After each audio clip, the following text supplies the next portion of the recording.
Olá, meninos e meninas, tudo bom? Bom, como prometido, hoje é segunda-feira e hoje a gente estreia com o nosso primeiro Segunda do Medo.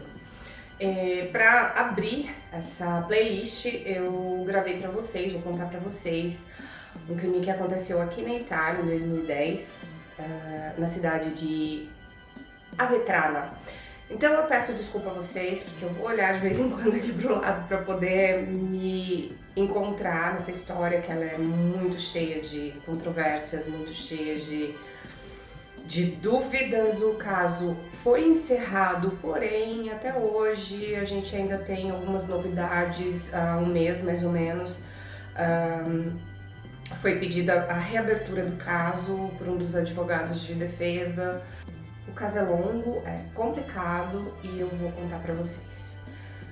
Já vai deixando o seu like, mete o dedo nesse like, se inscreve aqui no canal e na segunda-feira que vem nós teremos um outro caso, mais novidades, sempre acontecidos aqui na Itália, tá? Lembrando que tudo que eu vou contar pra vocês aqui já foi publicado, já foi televisionado, enfim, de alguma forma já foi veiculado pela imprensa aqui da Itália. Então não é nenhuma novidade, eu não tô criando nada, é tudo que já foi veiculado, sempre com o maior respeito pela vítima e pelos familiares da mesma. Eu vou começar contando para vocês a história de uma garotinha chamada Sara. Ela era de Avetrana, uma cidade dos nossos padrões brasileiros, tida como uma cidade pequena, uma cidade no sul da Itália, tá? Na região da Puglia, para ser mais exata, uma cidade de litoral. Sara Scazzi tinha 15 anos na época, era uma menina, uma adolescente normal. Ela estava cursando, na época, o segundo ano do Instituto Alberghiero, que é a escola que se associa, né? Ai, gente, esqueci a palavra, mas é a escola que se equipara mais ou menos à faculdade, ao curso de hotelaria no Brasil, só que ela é mais focada a comida, a gastronomia. Todo mundo sabe que aqui na Itália a gastronomia é muito importante para eles, é uma coisa mesmo cultural, então é um dos cursos tidos como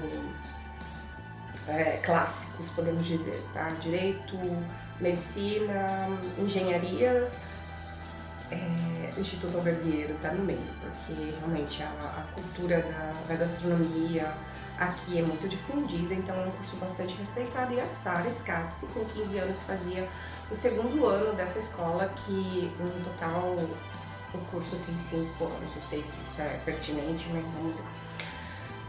Ela morava com a sua mãe, seus pais eram separados e seu pai morava na mesma cidade com o seu irmão mais velho, Cláudio Scazzi. E ela, já falei, morava com a mãe, muito próximo, uma questão assim de metros, da casa dos seus tios, Cosima e Michele. E a Cosima era irmã da sua mãe. E eles tinham 3 filhas, a Cosima e o Michele. E a filha mais nova, a Sabrina, podemos dizer que era a melhor amiga da Sara, porque elas estavam sempre juntas, até mesmo pela proximidade da idade. A Sara com 15, a Sabrina com 20 anos, elas tinham mais ou menos a mesma idade, a gente pode dizer. E elas estavam sempre juntas nas baladas, praia, enfim, elas estavam sempre juntas, elas eram muito próximas. A Sara era muito próxima da família da tia, de um modo geral, não só com a Sabrina, mas tanto com os tios e com as primas também. Esse caso aconteceu no dia 26 de agosto de 2010, quando a Sara e a Sabrina e uma outra amiga haviam combinado de irem juntas para a praia. Como vocês sabem, aqui na Europa, em agosto é o auge do verão, né? O verão aqui na Itália especificamente dura cerca de 3 meses, não mais que isso. Vamos dizer 3 meses, porque elas estavam no sul da Itália, ali faz um pouquinho mais de calor. Então elas estavam assim no auge do verão e haviam combinado de ir à praia. A Sara saiu da sua casa em torno das 14h30 e iria passar na casa da prima, da Sabrina, que ficava a cerca de 50 metros, 100 metros no máximo, da sua própria residência. Porém, a Sara nunca chegou até a casa da prima e ela desapareceu sem deixar rastros.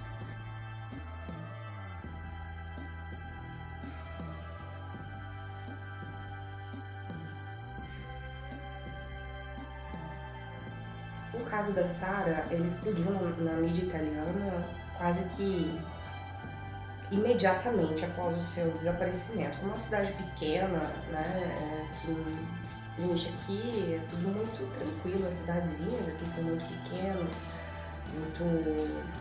as pessoas se conhecem, todo mundo conhece todo mundo, então foi um absurdo uma menina de 15 anos desaparecer sem deixar rastro. A mídia caiu matando, né? Então foi muito veiculado, foi muito divulgado e a princípio as investigações seguiram a linha de um possível sequestro, ou então eles tinham duas vertentes, né? Ou um possível sequestro, ou a polícia tinha uma outra linha de investigação que era de uma possível fuga da Sara. Eles achavam que a Sara, por ter 15 anos e tá já de saco cheio daquela cidade pequena onde nada acontecia, poderia sim ter fugido. A polícia e a mídia, principalmente a mídia, eles tentaram assim destrinchar a vida da Sara e da família dela através das redes sociais. Então eles fuçaram em tudo, eles tentaram encontrar assim, qualquer coisa que pudesse denegrir a imagem da Sara. Então a mídia apostava sempre numa fuga, sabe? Ela tinha contato com muitos rapazes mais velhos que ela, pela internet. Porém ninguém sabe dizer se ela tinha realmente uma ligação com esses rapazes ou se era só contato ali de mídia social, sabe? De bater papo ali virtualmente. Ninguém sabe dizer se ela realmente encontrava essas pessoas ou não. Quer dizer, não tinha muita importância, não tinha muito porquê, né? Ficar vasculhando os perfis da menina. A família da Sara, em particular a prima, ficou muito, muito desesperada com o sumiço dela e como a mídia estava em cima ali tentando arrancar qualquer tipo de informação. A Sabrina foi entrevistada várias vezes e ela fez diversas vezes apelos realmente muito comovidos para, se alguém tivesse de fato sequestrado a prima, para entrar em contato com a família, para pedir o resgate, porque a garota sumiu e ninguém entrou em contato, sabe?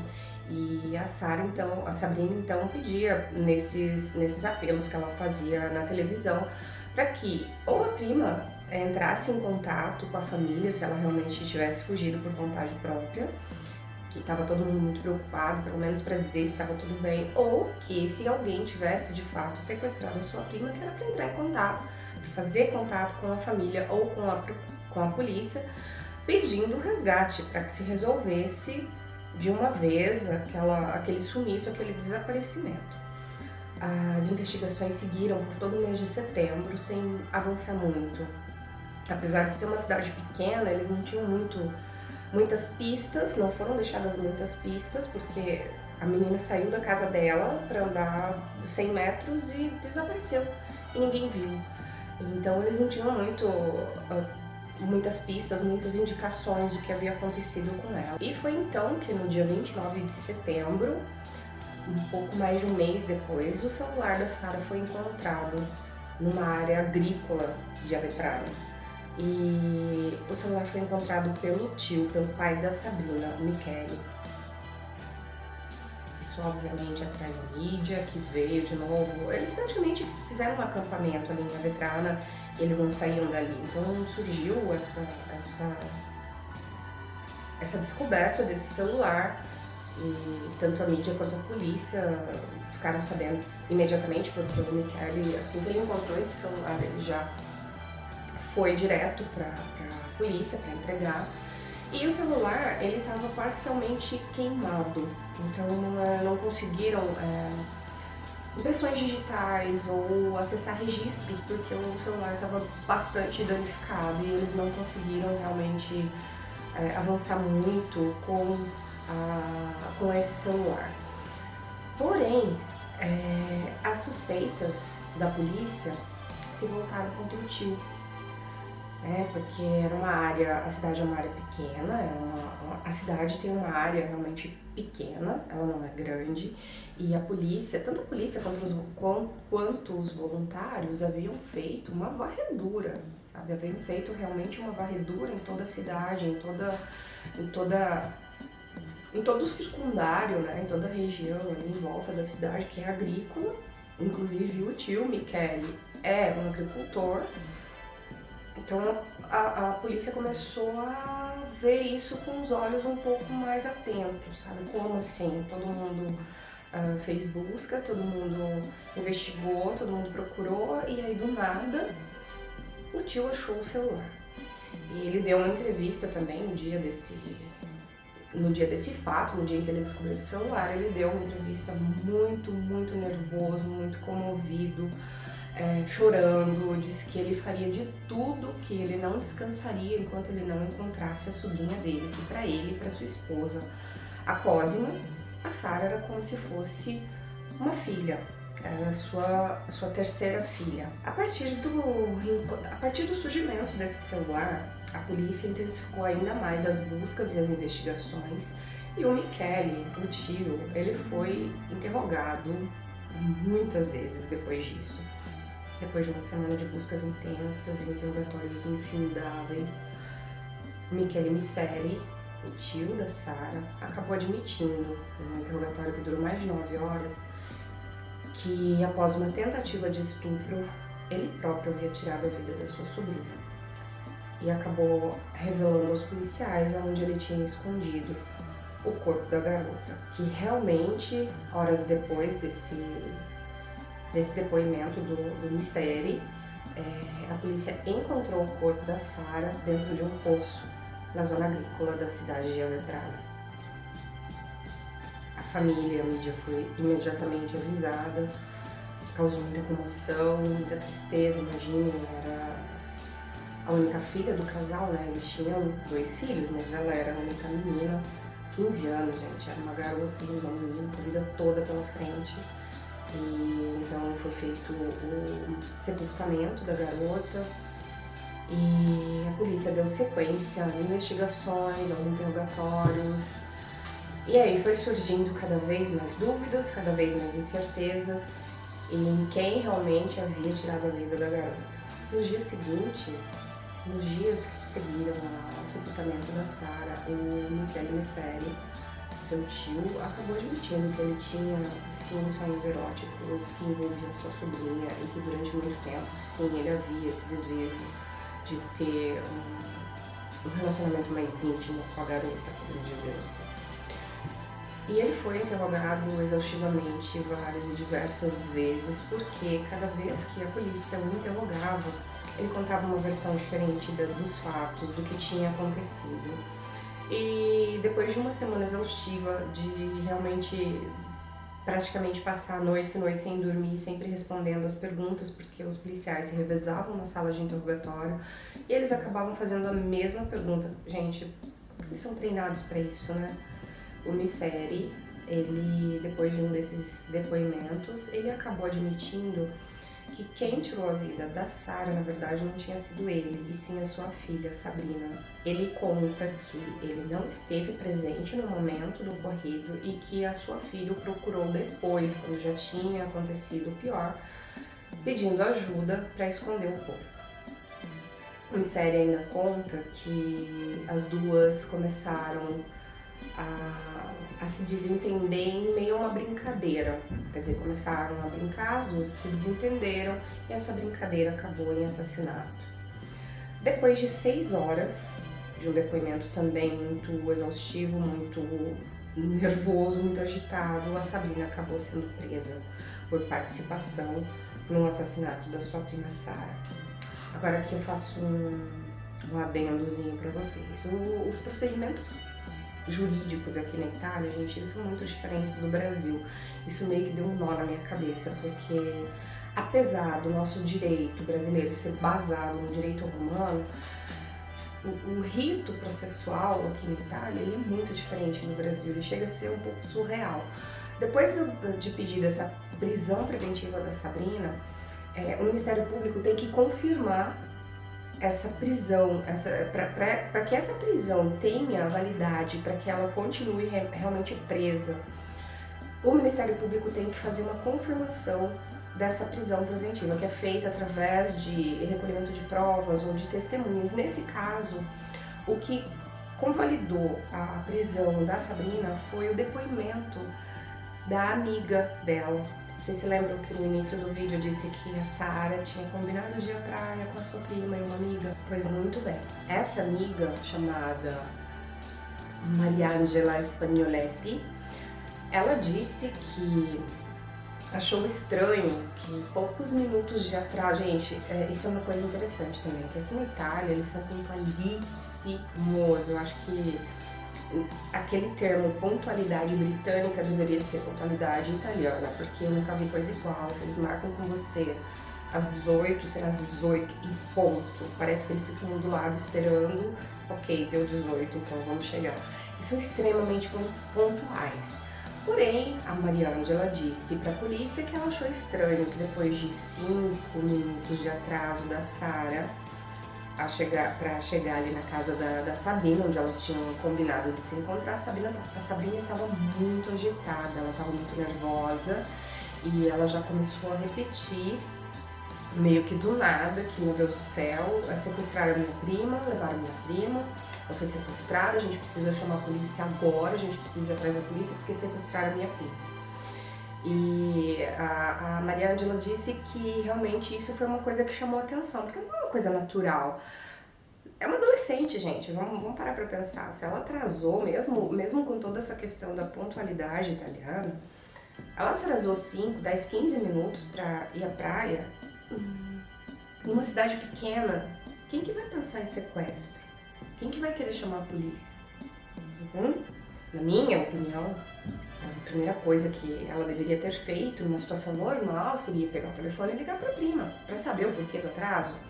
Mas não, ela simplesmente enlouqueceu, dizendo que a prima tinha sido sequestrada e que elas deveriam chamar a polícia, que inclusive foram elas que acionaram a polícia para falar do desaparecimento da Sara.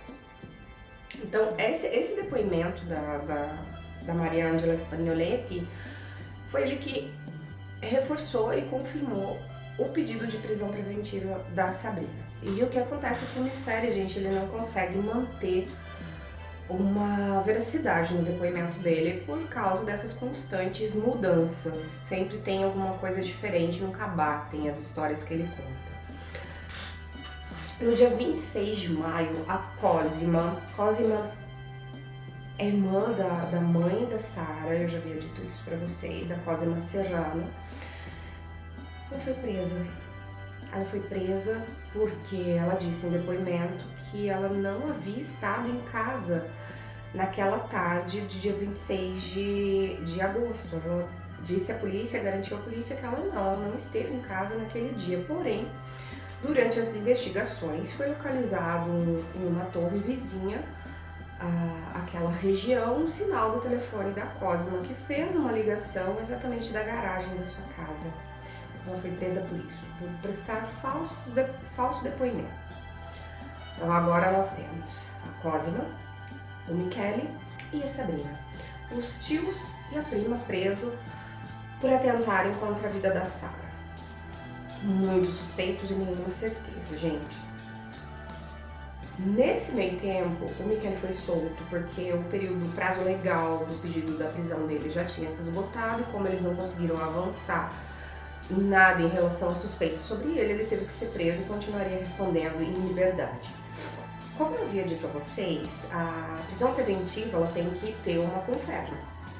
O Ministério Público tem que confirmar através de um levantamento de provas ou depoimento de testemunhas, e a prisão da Cosima ela foi confirmada com o depoimento do florista da cidade, o Giovanni Bucurielli.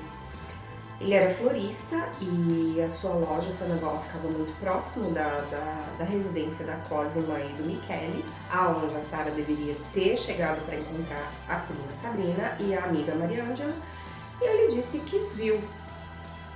Aliás, é aí que entra... Gente, eu vou dizer pra vocês, quando vi isso aqui, quando eu conheci esse caso na TV, no programa na TV italiana, e depois eu fui me aprofundar. E quando eu vi essa história pela primeira vez na televisão, eu fiquei... Gente, eu fiquei passada. Veja bem, A confirma da prisão da Cosima se deu baseada no depoimento de uma testemunha. Porém, essa testemunha disse em juízo, ou seja, no depoimento oficial dela, ela deixou claro que ela não tinha certeza se ela viu, se ela imaginou ou se ela sonhou ter visto mãe e filha, Cosima e Sabrina, pegarem a Sara de uma forma brusca pelo braço e a colocarem dentro do carro da Cosima e saíram com ela. Vocês entenderam a questão? Ele não sabe se ele viu, se ele sonhou ou se ele imaginou. Mas mesmo assim, a justiça italiana considerou esse testemunho válido. Eles consideraram porque, segundo o Ministério Público, tem coerência na história contada pelo Giovanni. Tudo bem. E a partir desse momento, as investigações policiais então seguiram a vertente de que a Sabrina, ela tinha muito ciúme da Sara por causa de um rapaz que ambas conheciam, o Ivan Russo, que era um chefe de cozinha de Avetrana, que as duas conheceram esse rapaz praticamente no mesmo dia, pelo que eu andei pesquisando, elas o conheceram no mesmo dia e se formou já rapidamente um laço bastante estreito de amizade entre os três. 15 pessoas foram indiciadas e incriminadas pelo assassinato da Sara Scazzi, entre elas Michele Misseri, seu tio, Cosima Serrano, a sua tia, irmã da sua mãe, e a Sabrina Misseri, sua prima e sua melhor amiga. As acusações que essas pessoas tiveram que enfrentar foram diversas, gente, desde sequestro, ocultação de cadáver, obstrução de justiça, falso depoimento, perjúrio, que é um crime que existe aqui na Itália, porém não existe no Brasil, enfim, diversos incriminados, diversos suspeitos e diversas acusações.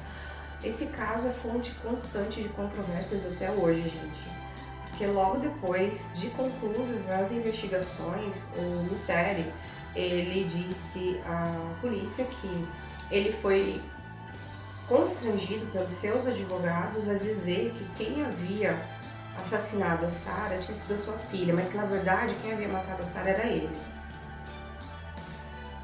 No dia 20 de abril de 2013, a Corte de Taranto condenou a Sabrina Misseri e sua mãe Cosima Serrano à prisão perpétua, a Michele Misseri a 8 anos de prisão por ocultação de cadáver. Em 21 de fevereiro de 2017, em resposta a mais um recurso interposto pela defesa de Cosima e Sabrina, a Corte de Taranto mais uma vez confirmou a prisão perpétua das duas, 8 anos de reclusão ao Michele por ocultação de cadáver e mais 8 anos por falso testemunho naquela história em que ele acusou os advogados a terem... Enfim, em janeiro de 2020 foi concluída a primeira instância desse caso, gente. Vocês veem, o caso aconteceu em 2010, 10 anos depois a primeira instância foi concluída, quer dizer, ainda tem a segunda instância, a Corte Suprema. Tem muito pano para manga ainda nesse caso. Eu soube que os advogados da defesa já pediram a reabertura do caso. A mãe da Sara, a irmã da Cosima, ela não quer a reabertura do caso porque ela disse que seria, e de fato, gente, imagina a situação dessa mãe, desse pai. Ela não quer a reabertura do caso porque ela disse que seria remexer numa ferida que ainda não está completamente cicatrizada. Ela disse ainda que ela não entende até hoje qual foi o papel da irmã dela nesse caso, nessa história toda, porque nem a polícia conseguiu esclarecer o que foi que aconteceu. A teoria criada pela polícia e que eles defendem é que a Cosima participou com o marido e a filha na morte e na ocultação do corpo da Sara. Com a conclusão da primeira instância desse caso, gente, 11 pessoas Entre eles, o Michele Misseri e o Ivano Russo foram condenados. O Ivano por falso testemunho, que parece que ele andou mentindo também. Ele disse em depoimento que ele não havia mais saído com a Sabrina, que eles não tinham tido mais nenhum contato. E, na verdade, uma outra testemunha viu os dois no dia aliás, na noite do desaparecimento da Sabrina, fazendo buscas e procurando, porque foi uma comoção bastante grande na época. Fizeram buscas fizeram grupos de busca para tentar localizar a garota, e o Ivano Russo, então, junto com a Sabrina, eles saíram no carro dele para procurar a Sara. Porém, ele, em depoimento, disse à polícia que ele não tinha mais encontrado a Sabrina. Então é muita mentira, muita história desencontrada, é muita coisa que não bate. Esse caso ainda tem muito chão pela frente, como eu disse a vocês. Agora, 10 anos depois, foi encerrada apenas a primeira fase, a primeira instância do rito processual. Então ainda tem a segunda instância, que é a Corte Suprema. Gente, lembrando que o que eu contei aqui pra vocês, tudo, exatamente tudo, já foi veiculado de alguma forma pela mídia italiana. Eu procurei manter aqui o maior respeito, tanto pela vítima quanto pela sua família. É um caso particularmente que me revolta, que me choca, porque eu achei, assim, extremamente ineficaz, tanto as investigações quanto a máquina processual italiana, muito injusta, né? Vocês veem que, meu Deus, como assim? Prisão perpétua, se ninguém tem certeza absoluta se a mulher fez ou não fez aquilo que dizem que ela fez. Menos mal que aqui na Itália foi abolida a pena de morte, que até bem pouco tempo atrás ainda era vigente. Hoje em dia tem só a prisão perpétua, que eu acho que é uma ótima, porque num caso de controverso como esse, a pessoa tem tempo para conseguir provar a sua inocência, se for o caso, né, e se livrar da cadeia. Depois, se é processo de Estado, vê o que faz, mas no caso de uma pena de morte é um pouco diferente, né? Depois de morto você não tem como provar sua inocência. Então é isso, gente, nossa primeira e segunda do medo. Eu espero que vocês tenham gostado. Mete seu dedo no like, se inscreve aqui nesse canal. Segunda-feira nós temos mais uma história horripilante, revoltante, de deixar os cabelos em pé. Aqui aconteceu aqui na Itália. Na quinta-feira a gente se vê de novo, vocês vêm viajar comigo. Nós vamos conhecer Pinerolo, uma cidadezinha maravilhosa que fica no norte da Itália, na província de Torino, mais especificamente na região de Piemonte, faz fronteira com a França, é um lugar charmoso, lindo. Bom, quinta-feira, né, gente? Não perde, daí vocês vêm conhecer comigo a cidade de Pinerolo. É isso, eu tô no mundo e a gente se vê por aí. Um beijo!